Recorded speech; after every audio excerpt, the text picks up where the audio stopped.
విమర్శ చేసుకునే ప్రయత్నం చేయండి.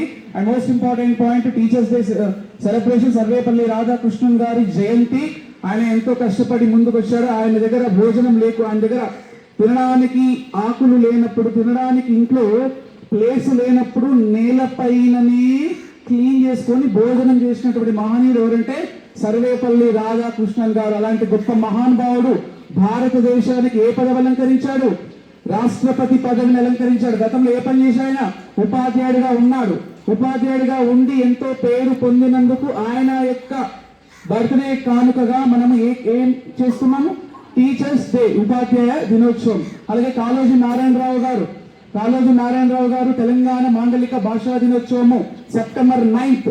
ఇప్పుడు ప్రాపర్ గా విన్న వాళ్ళకి ఆన్సర్స్ కి మనం పాయింట్లు ఇస్తాం. సెప్టెంబర్ 9th, సెప్టెంబర్ 5th, ఈ రెండు ఎప్పుడు మర్చిపోదమ్మా. సెప్టెంబర్ 5 ఎవరి బర్త్డే? సర్వేపల్లి రాధాకృష్ణన్ గారి బర్త్డే. సెప్టెంబర్ 9th ఎవరి బర్త్డే? కాళోజీ నారాయణరావు గారి బర్త్డే. సో ఉపాధ్యాయ వృత్తి అనేది చాలా పరమ పవిత్రమైనటువంటి వృత్తి. ఎక్సలెంట్. ఒక 2 నిమిషాలు వినండి, మస్తు మార్పు వస్తుంది ఇందులో. వినని వాళ్ళకి ఎప్పటికీ మార్పు రాదనుకోండి. ఒక సందర్భంలో ఒక ఉపాధ్యాయురాలు క్లాసులో ఉన్న తరువాత జరిగిన స్టోరీ క్లాసులో చక్కగా పాఠం చెప్పే అటెండెన్స్ తీసుకున్న క్రమంలో ఒక విద్యార్థి ఉపాధ్యాయుల దగ్గరికి వచ్చి, మేడం నా బర్త్డే అని చాక్లెట్ పంచిండు. అంటే ఆ అబ్బాయి బర్త్డే చాక్లెట్ పంచుతాం కదా. సో ఆ మేడం చాక్లెట్ తీసుకొని చాలా హ్యాపీగా ఉందమ్మా, ఏంటి విశేషాలు, మరి నీకేమన్నా మీ పేరెంట్స్ ఏమైనా గిఫ్ట్ ఇచ్చారంటే, లేదు మేడం మాకు పేరెంట్స్ నాకు మంచి వాచ్ ఇచ్చారని ఈ అబ్బాయి చెప్తాడు. ఎవరు చెప్తారు? టీచర్. మా పేరెంట్స్, మా అమ్మ నాకు మంచి వాచ్ గిఫ్ట్గా ఇచ్చిన. సరే చూపించామనేసరికి ఆ పిల్లోడు బ్యాగ్ దగ్గరికి వెళ్ళి ఆ వాచ్ తీసుకొస్తామని వెళ్తాడు. తీరా వెళ్ళేసరికి వాచ్ అక్కడ కనపడదు. మొత్తం బ్యాగ్ లో ఎక్కడ కనపడదు. ఏడ్చుకుంటూ టీచర్ నా వాచ్ పోగొట్టుపోయి చాలా విలువైన వాటి చాలా కాస్ట్ 2000 రూపాయలు అనేసరికి నువ్వేం టెన్షన్ పడకు నేను ఎక్కిస్తాను పిల్లలందరూ చెప్తుంది టీచర్. జరిగిన స్టోరీ. పిల్లలందరికీ ఏం చెప్తుందంటే, మీరందరూ కళ్ళు మూసుకోండి అమ్మా, మీరందరూ కళ్ళు మూసుకోండి, నేను ఆ వాచ్ వెతుకుతాను, ఆ అబ్బాయికి ఇస్తానని చెప్పేసి ఆ పిల్లోడు ఎవరైతే ఉన్నాడో ఆ పిల్లోని కూడా కళ్ళు మూసుకొని చెప్తా ఉంటది. సో అందరూ కూడా కళ్ళు మూసుకుంటారు. టీచర్ ఏం చేస్తుంది? వెళ్ళి అందరి బ్యాగులు చెక్ చేస్తుంటే ఒక పిల్లవాడి బ్యాగ్ లో వాచ్ దొరుకుతుంది. వెంటనే ఆ వాచ్ తీసుకెళ్లి ఆ బర్త్డే పిల్లవాడికి ఇచ్చి, ఇలాంటివి నువ్వు తీసుకురా కానీ అందరి కళ్ళు ఓపెన్ చేయమంటారు. అంటే కళ్ళు మూసుకున్నారు కాబట్టి ఓపెన్ చేయనమ్మా అని చెప్పి, సో ఇలాంటి వాచెస్ తీసుకురావద్దు అని చెప్పేసరికి ఆ పిల్లాడు అంటాడు, మేడం ఎవరు తీసుకుని చెప్పండి మేడం అంటే, నీకెందుకు రాదు, నీకు అవసరం లేదు, నువ్వు వెళ్ళిపో, ఇంకొకసారి ఇలాంటి వస్తువులు తీసుకురావద్దని ఎవరు చెప్తారు? పిల్లవాడికి. సో ఈ స్టోరీ జరిగిన తర్వాత, ఈ యొక్క అంశం అయిపోయిన దాదాపుగా 10-12 సంవత్సరాల తర్వాత అదే టీచర్ ఇంటికి, ఎక్కడైతే వాచ్ వెతికిన టీచర్ ఇంటికి ఈ పిల్లోడు, అక్కడ ఇంకొక విషయం ఏంటంటే, ఆ వాచ్ తీసుకున్నటువంటి దొంగతనం చేసిన పిల్లోడి పేరు ప్రస్తావించదు టీచర్. ఎవరైతే దొంగతనం చేశారో ఆ పిల్లోడి పేరు చెప్తారు ఆ టీచర్. వాడు అడుగుతాడు, ఎవరు దొంగతనం చేశారంటే నీకు అవసరం లేదనేసరికి ఆ పిల్లోడు మాత్రం భయపడుతూ కూర్చున్నాడు క్లాసులో. ఎందుకు చెప్పండి? టీచర్ ఎక్కడ నా పేరు చెప్తుందో అనే భయంతో ఉండడా? కానీ టీచర్ ఒక్కసారి కూడా తన పేరు ప్రస్తావించదు. ఆ పిల్లోడు షాక్ అవుతాడు. ఏంటి నా పేరు చెప్పట్లేదు మేడం, నేను దొంగతనం చేశాను కదా, మేడం చూసింది కదా అంటే, అస్సలు టీచర్ ఆ క్లాసులో అతని పేరే ప్రస్తావించదు. దాదాపు క్లాస్ కాదు, 1 month 2 months ప్రస్తావించదు. 10-12 సంవత్సరాల తరువాత అదే టీచర్ ఇంటికి ఎవరైతే దొంగతనం చేశాడో, పిల్లోడు దొంగతనం చేశాడు కదా, అదే పిల్లోడు ఒక కార్లో వెళ్తాడు వాళ్ళ ఇంటికి. మేడం దగ్గరికి వెళ్ళి, గుడ్ మార్నింగ్ మేడం అంటారు. చెప్పమ్మా ఎవరంటే, నేను పలానా స్కూల్ మేడం, మీ పిల్లోడిని, మీ విద్యార్థిని పలానా 8th class ఏ సెక్షన్ అని చెప్పేసరికి, ఓహో ఓకే ఏం చేస్తున్నావు అన్నమాట, ఇప్పుడు నేను IPS ఆఫీసర్ మేడం, దొంగల్ని పట్టుకునేటువంటి జాబ్ లో ఉన్నాననేసరికి ఆ మేడం చాలా హ్యాపీగా ఫీల్ అవుతుంది. చాలా హ్యాపీ అమ్మా, చాలా హ్యాపీగా ఉన్నాను. కాదు మేడం, మీరు ఆ రోజు నాకు దొంగతనం చేసినా కూడా నా పేరు ప్రస్తావించలేదు, అందుకని నేను అప్పుడే అనుకున్నాను ఎలాగైనా డెవలప్ అవ్వాలని అనుకున్నాను. ఇప్పుడు ఈనాడు IPS ఆఫీసర్ అయినసరికి ఆ టీచర్ అంటది, ఎవరు దొంగతనం చేశారమ్మా అంటే, ఆ టీచర్ ఏమంటది, ఎవరు దొంగతనం చేశారు? నేను మేడం, వాచ్ తీసుకోలేదా? నువ్వు తీసుకుంది వాచ్, మీకు తెలియదు ఆ టీచర్, ఆ రోజు నా పేరు కూడా చెప్పలేదు అనేసరికి నాకు తెలియదు అంటారు ఆ టీచర్. అదేంటి మేడం, వాచ్ ఇచ్చింది మీరే కదా అంటే, లేదు నైనా ఆ రోజు అందరూ కళ్ళకు గంటలు కట్టుకున్నప్పుడు, కళ్ళు మూసుకున్నప్పుడు నేను కూడా నా కళ్ళు మూసుకొని వాచ్ కోసం వెతికాను. ఒకవేళ నేను కళ్ళు తెరిచి వెతికితే నీ యొక్క ఫేస్, నీ ప్రతిబింబము, నీ రూపు, నీ పేరు నా మనసులో ఉంటది. ఎప్పటికైనా నేను దొంగ అంటానని బాధతో చెప్పలేదని చెప్పేసరికి ఆ పిల్లోడు షాక్ అయిపోతాడు. ఎంత గొప్ప టీచరు, నిజంగా నా పేరు ఆ టీచర్ కూడా చూసుకోలేదు, తనతో అవసరం లేదు, నాకు దొంగ అనిపించుకోవాలి, దొంగ అంటేనేమో అనే బాధతో, భయంతో చెప్పలేదు. అలాంటి పవర్ఫుల్ రెబన్ ఎవరన్నా ఉన్నారంటే దట్ ఈస్ టీచర్. ఎలాంటి పార్షియాలిటీ లేకుండా, ఎలాంటి ఈగో ఫీలింగ్స్ లేకుండా, తనకు ఇంతకు ఎన్నిసార్లు చెప్పారు సల్మాన్ సార్, ఒక్కటే వాళ్ళందరం టీచర్లు, పిల్లలు బాగుపడాలని ఒకే ఒక్క కాన్సెప్ట్ మాత్రమే ప్రతి ఒక్క టీచర్ కూడా ప్రయత్నం చేస్తారు. కాబట్టి అలాంటి పవర్ఫుల్ టీచర్ అయినందుకు మనమందరం కూడా గర్వపడాల్సిందే. ఇక్కడ కూర్చున్న ప్రతి ఒక్కరు చిన్నప్పుడు పడరాని కష్టాలు పడ్డవారే. వాళ్ళు ఈ పొజిషన్ లో ఉన్నారంటే అర్థం ఏంటి? మీ స్టేజ్ లోనే వాళ్ళు అద్భుతమైనటువంటి కష్టం పడ్డారు. మామూలు విషయం కాదు. టెట్ డిఎస్సి ఎగ్జామ్స్ రాసి వచ్చారు వాళ్ళందరూ. మనం అనుకుంటాం కళ్ళ ముందు కనిపించేది ప్రపంచం కాదు, కళ్ళ వెనకాల చాలా ఉంటది. అలాంటి పవర్ఫుల్ రోల్ లో వెళ్ళాలంటే ఇప్పటి నుంచే ప్రయత్నం చేయాలి. 4th క్లాస్ నుంచే ప్రయత్నం మొదలు పెట్టాలి.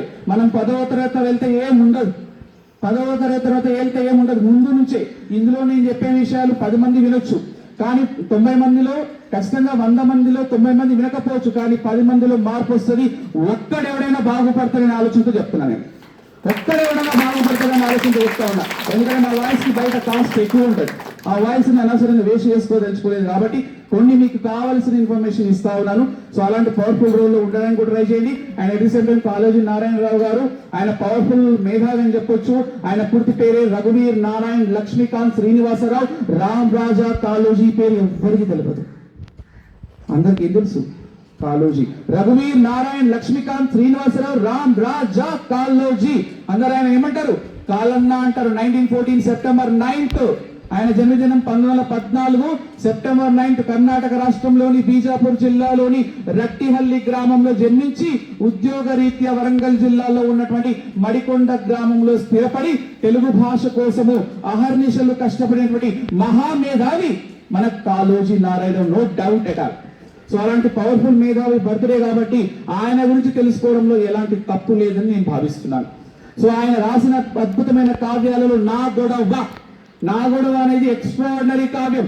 మహేష్ బాబు అంటే అందరికి పోకీని గుర్తొస్తుంది, వస్తారా? రామ్ చరణ్ అంటే ఏం గుర్తొస్తుంది? మగధీర గుర్తొస్తుంది, వస్తారా? ప్రభాస్ అంటే ఏం గుర్తొస్తుంది? బాహుబలి. అలాగే కాళోజీ అంటే ఏం గుర్తు రావాలి? నా గొడవ గుర్తురాలు చెంప వలగొట్టుకో. ఎందుకంటే ప్రభాస్ సినిమా అంటే బాహుబలి గుర్తొచ్చిందా లేదా? మరి కాళోజీ సినిమా ఏంటి? నా గొడవ అంటే ఆయన గొడవ కాదు, తెలంగాణ ప్రజలు పడుతున్న బాధని తన గొడవగా మలిచి 7 సంపుటాలుగా రచించిన మహాకావ్యమే నా గొడవ. అలాంటి మహనీయుల యొక్క స్మరించుకోవడంలో ఎలాంటి తప్పు లేదు. మోస్ట్ ఇంపార్టెంట్, ఆయన గురించి ఇంత ఎనర్జెటిక్ గా ఎందుకు చెప్తున్నారంటే 1000 మంది మన గురించి గొప్పగా చెప్పుకోవాలంటే 100 మంది గొప్ప వాళ్ళ చరిత్రలు చదివినప్పుడు మాత్రమే మనం సక్సెస్ఫుల్ పర్సన్ అవ్వగలుగుతాం. అది గుర్తుపెట్టుకోండి. అలాంటి గొప్ప వాళ్ళ గురించి స్టడీ చేయాల్సిన అవసరం చాలా ఉంది. ఆయనకు మామూలు కాదన్న నా గొడవ, జీవన గీత, కాళోజీ కథలు నెంబర్ ఆఫ్ ఒక సముద్రమే అనుకోండి. ఆయన చెప్పిన వ్యాఖ్యలు అంటే కొటేషన్స్. ఒకే ఒక్క సిరా చుక్క 1,00,000 మెదలకు కదలిక అని చెప్పిన వ్యక్తి కూడా కాళోజీ నారాయణరావు. ఇది ఎవరికి తెలియదు. కాళోజీ నారాయణరావు అంటే మోస్ట్ ఇంపార్టెంట్ పవర్ఫుల్ ఎనర్జీ. ఒకే ఒక్క సిరా చుక్క 1,00,000 మెదలకు కదలిక అంటే అర్థం ఏంటి? సిరా చుక్క తీసుకుపోయి ఏం చేయాలి? మెదలు వేసుకోవాలి. వేసుకుంటే ఏమైతే లోపల ఉన్న 1,00,000 మెదలు ఏమైతాయి? కదులుతాయి. చెప్పండి. సిరా చుక్క ఇక్కడ వేసుకోవాలి, ఎక్కడ వేసుకోదు. ఒకే ఒక సిరా చుక్క అంటే ఒక మంచి కవిత్వము, ఒక మంచి మెసేజ్ ఇస్తుంది. ఒక మంచి కవిత్వం కానీ, ఒక మంచి మాట కానీ మీరు అప్పుడప్పుడు మెలోడీ సాంగ్స్ వినండి, మస్తు అనిపిస్తుంది. చూసిరా, పాటలు వింటుంటే మనసంతా పులకిస్తుంది లేదా? అట్లనే ఏమి ఉన్నాయా లేవా? ఏం పులికేచ్చదు సార్, నాకు ఏం పులికేచ్చదు. మంచి ఇప్పుడు డ్యాన్స్ చేయాలన్నప్పుడు ఒక పవర్ఫుల్ సాంగ్ వస్తే మీ వైబ్రేషన్స్ అవుతారా లేదా? ఇప్పుడు నేను మాట్లాడుతున్నా కొంతమంది వైబ్రేషన్ అవుతారు, అరే బాగుంది, కొట్టాలా ఫీల్ వస్తుంది. కానీ కాసేపు వెనక వాళ్ళ సన్నగా అవుతారు ప్రాణం. ఇప్పుడు ఉంటుంది ఎనర్జీ, ఇచ్చినప్పుడు ఉంటుంది ఎనర్జీ, కానీ కంటిన్యూ చేయడం గొప్ప. సో ఒకే ఒక సిరా చుక్క లక్ష మెదలు కదలిక అని చెప్పిన మహానుభావుడు కాళోజీ నారాయణరావు. చావును కూడా చంపాలంటే నలుగురు కోసం బతుకు చూడు, ఓటమిని ఓడించాలంటే గెలిచే వరకు ఎదురు చూడు అనేటువంటి వ్యాఖ్యానం ఆయనకు సంబంధించింది. అభ్యర్థి ఏ పార్టీ వాడని కాదు, ఏ పార్టీ వాడు చూడు, ఎంచుకున్నాక ఎలగబెట్టడం కాదు, ఇందాక ఏం చేశాను పెట్టుకునే టోపీ కాదు, నీ నెత్తిన పెట్టిన టోపీ చూడు అని చెప్పిన వ్యక్తి కూడా కాళోజీ నారాయణ. మీకు ఏమర్థమైందో నాకు అర్థం కాలేదు, కానీ మొత్తం మీద దాంట్లో కాన్సెప్ట్ అయితే ఉంది. అభ్యర్థి ఏ పార్టీ వాడని కాదు, ఏ పార్టీ వాడో చూడు, ఎంచుకున్నాక ఎలగబెట్టడం కాదు, ఇందాక ఏం చేశాడు చూడు, ఆయన పెట్టుకునే టోపీ చూడకు, నీ నెత్తి మీద పెట్టిన టోపీ చూడు. ఇలా ఓటర్లని ఎంతో మంది ప్రభావితం చేస్తూ ఉంటారు, చాలా పొలిటికల్ గా ఇబ్బంది అవుతారనే ఉద్దేశంతో కూడా మాట్లాడాడు ఎవరు, కాళోజీ నారాయణ. ఇంత చెప్తే నాకు ఆ పేరు గుర్తుందని తపనతో చెప్తున్నా. ఇన్ని చెప్పినాక మీకు ప్రతిసారి అయితే అమ్మయ్య ఈ రోజు కాళోజీ నారాయణ బర్త్డే, అది కూడా గుర్తుండదు కొంతమందికి. ఇప్పుడు మీ దాంట్లోనే అడిగితే ఎవరు బర్త్డే అంటే మళ్ళీ అర్థం తర్వాత ఎవరు సార్ ఎవరు ఉండే అనిపిస్తారు, అందుకని ఇది గట్టిగా చెప్పాల్సి వస్తుంది అనమాట. అర్థమైంది ఎవరు బర్త్డే రోజు? Very good, very good. అలాంటి పవర్ఫుల్ పర్సన్. అన్నపు రాసులకు చోట, ఆకలి మంటలకు చోట, అలసిన దేహాలకు చోట, హంస తోలికలకు చోట అని చెప్పిన వ్యక్తి కూడా కాళోజీ నారాయణ రావే. భారతదేశంలో తినడానికి తిండి లేక ఆకలితో అలమటిస్తూ ఎంతో మంది వెళ్ళిపోతుంటే తినడానికి తిండి ఎక్కువై బంజారాహిల్స్, జూబ్లీ హిల్స్ లో పెద్ద పెద్ద బంగ్లాలు నివసిస్తూ 70 మంది వాచ్మెన్లని 7 కుక్కల్ని పెట్టుకున్నటువంటి ఒక కాలనీ ఒకవైపు ఉంటే, అదే బంజారాహిల్స్ లో దాదాపు 2 కిలోమీటర్ల దూరంలో ఒక గుడిసెలో దాదాపు 5 నుంచి 10 మంది పేదరికంలో బాధపడుతున్నటువంటి వ్యవస్థ కేవలం భారతదేశంలో మాత్రమే ఉంది. మనంతా నిరుపేద కుటుంబంలో ఉన్న వాళ్ళం. ఒకసారి చూపించాలని పేద పెద్ద బంగాలు ఉంటాయి, తినడానికి తిండి లేక అలమటించే వాళ్ళు ఒకవైపు ఉంటే, తిండి ఎక్కువ అరిగించుకునే వాళ్ళు ఒకవైపు ఉంటారు. నిద్ర రాక బాధపడే వాళ్ళకు ఉంటే, అలసిపోయినప్పుడు ఆటోమేటిక్ నిద్రపోయే వాళ్ళు ఒకవైపు ఉంటారనే విషయాన్ని ప్రస్తావించింది కాళోజీ నారాయణ రావు. అలాగే అన్య భాషలు నేర్చి ఆంధ్రము రాదంటూ సకిలించు ఆంధ్రుడా సావెందుకు అని చెప్పిన వ్యక్తి కూడా కాళోజీ నారాయణ రావు. కొంతమంది స్టైల్, ముఖ్యంగా సినిమా హీరోయిన్లు వాళ్ళు తెలుగు వచ్చు కానీ ఇంగ్లీష్లోనే మాట్లాడుతుంటారు. అందరు కాదు, కొంతమంది. అంటే సిచ్యువేషన్స్ బట్టి కొంతమంది ఫాలో కాలేకపోతారు. సినిమా హీరోయిన్లు చూడండి, వాళ్ళు తెలుగుదేశంలో ఉన్నారు, తెలుగు భాష మాట్లాడారు, అది మంచి ప్రోగ్రామ్ జరుగుతుంది. ఆ ప్రోగ్రామ్ లో సినిమా హీరోయిన్లు యాంకర్ ఏం చేస్తారు, రకరకాల ఆంగ్ల పదాలు వాడుతూ ఉంటారు. అలాంటి వారిని ఉద్దేశించి కూడా మనవాడు చాలా అద్భుతమైన వ్యాఖ్యలు. ఇలాంటి అద్భుతమైన విషయాలకు గాను ఆయనకు ఆ పద్మభూషణ్ అలాగే కాకతీయ విశ్వవిద్యాలయం గౌరవ డాక్టరేట్ ఇచ్చింది. అలాంటి గొప్ప మహనీయునిక బర్త్డే కాబట్టి ఆయన గురించి తెలుసుకుంటే ఆయన లోపల నుంచి కొంత ఎనర్జీ పాస్ అయ్యి పవర్ వచ్చి ఆటోమేటిక్ ఏమొస్తుంది, చదవాలని ఇంట్రెస్ట్ వస్తుంది. అందుకని వాళ్ళ కార్యక్రమాలు స్కూళ్ళల్లో వేసుకుంటారు. అర్థమైందా? వాళ్ళ ప్రోగ్రామ్స్ ఎందుకు చేసుకుంటారు, సార్లు ఎందుకోసం మాట్లాడతారు, కనీసం ఎవరైనా మారుతారనే ఉద్దేశంతో మాట్లాడతారు. కాబట్టి ఇలాంటి పవర్ఫుల్ పర్సన్ చాలా మంది ఉన్నారు. నా కాన్సెప్ట్ ఒకటే, లాస్ట్ 2 నిమిషాలు నేను మాట్లాడితే 2 గంటలనే సరిపోదు నాకు టైము. టైం పాస్ అనండి, time waste, time investment. Again repeat, time pass, time waste, time investment. మూడింటికి చాలా తేడా ఉందమ్మా. టైం పాస్ అంటే అడ్డమైన ముచ్చట్లు, టైం వేస్ట్ అంటే అడ్డమైన సినిమాలు, టైం ఇన్వెస్ట్మెంట్ అంటే ఎప్పుడు టైంని వాడుకుంటూ ఉండాలి, ఏదో ఒకటి చేస్తూ ఉండాలి. క్లాస్ రూమ్ లో సార్ రాకపోతే స్టార్ట్ చేశాడు కావాలి, మీటింగ్ పెడతాడు, పెద్ద మీటింగ్ పెడతాడు. సార్ వచ్చేదాకా పుస్తకాలు తీయాలి. టైం ఇన్వెస్ట్మెంట్ చేసుకోవాలి. టైం అనేది చాలా గొప్పనైనది.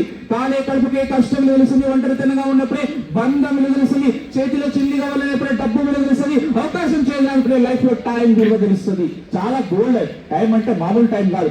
అలాంటి గోల్డెన్ ఆపర్చునిటీ ఉన్న సమయాన్ని వాడుకున్న వాడే 6వ తరగతి నుంచి ఫౌండేషన్ కరెక్ట్ గా ఉంటే ఐపీఎస్ కాదు, ఇంకా హైయెస్ట్ పొజిషన్ లో ఉంటాము. నేను చెప్తున్న మాట్లాడుతూ ఎంతమంది వింటున్నారో వాళ్ళు విని ఆచరించిన వాళ్ళు ఇంకా పవర్ఫుల్ రోల్ లో ఉండడానికి అవకాశం ఉంది. కాబట్టి మీరందరూ అలాగే ఉండండి. And most last 1 minute update అవ్వండి. ఎప్పటికప్పుడు అప్డేట్ అవుతూనే ఉండండి.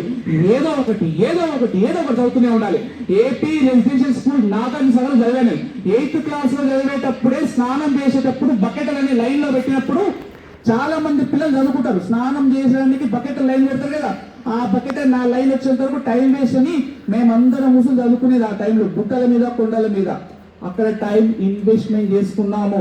కాబట్టి మీరందరూ కూడా అలాంటి ఫీలింగ్స్ ఉన్నటువంటి వ్యక్తులు కావాలి. అలాంటి ఫీలింగ్స్ ఉన్న వ్యక్తులు ఉంటే ఇలాంటి పవర్ఫుల్ టీచర్స్ అనేవారు ఇంకా అద్భుతంగా చెప్తారు, నో డౌట్ అయితే. కాబట్టి అందరూ బాగుపడాలని కోరుకుంటున్నా. అప్డేట్ కండి. అప్డేట్ లేకపోవడం వల్ల నోకియా పీస్ ఎక్కడ అడ్రస్ లేకుండా తెలుసా, ఒకప్పుడు నోకియా పీస్ ఎట్లా ఉందో తెలుసా? Super phone. ఇప్పుడు నోకియా పీస్ కనిపిస్తుందా అంటే స్మార్ట్ ఫోన్లు. నోకియా చేసిన అద్భుతమైన మైనస్ పాయింట్ ఏంటంటే అప్డేట్ కాలేవాడు.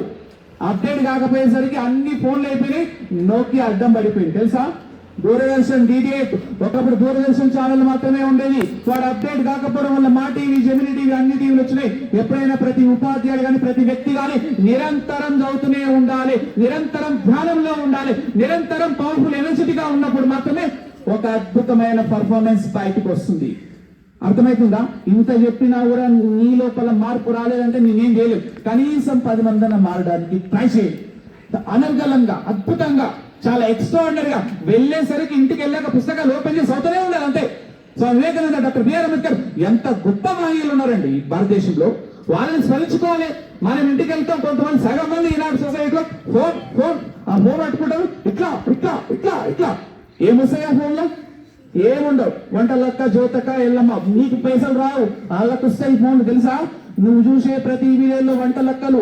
ఈ సొసైటీలో భారతదేశంలో దాదాపు యూట్యూబర్స్ నాకు తెలిసి 5,000 మంది యూట్యూబర్స్ ఉన్నారు. 5,000 మంది యూట్యూబర్స్ 5 కోట్ల మంది జనాభాని పిచ్చోలు చేసే డబ్బులు సంపాదిస్తారు తెలుసా? దాదాపు 800 కోట్ల మందిలో 500 కోట్ల మంది సోషల్ మీడియాను వాడుకుంటూ మాకు ట్రైనింగ్ లో కూడా ఇచ్చారు.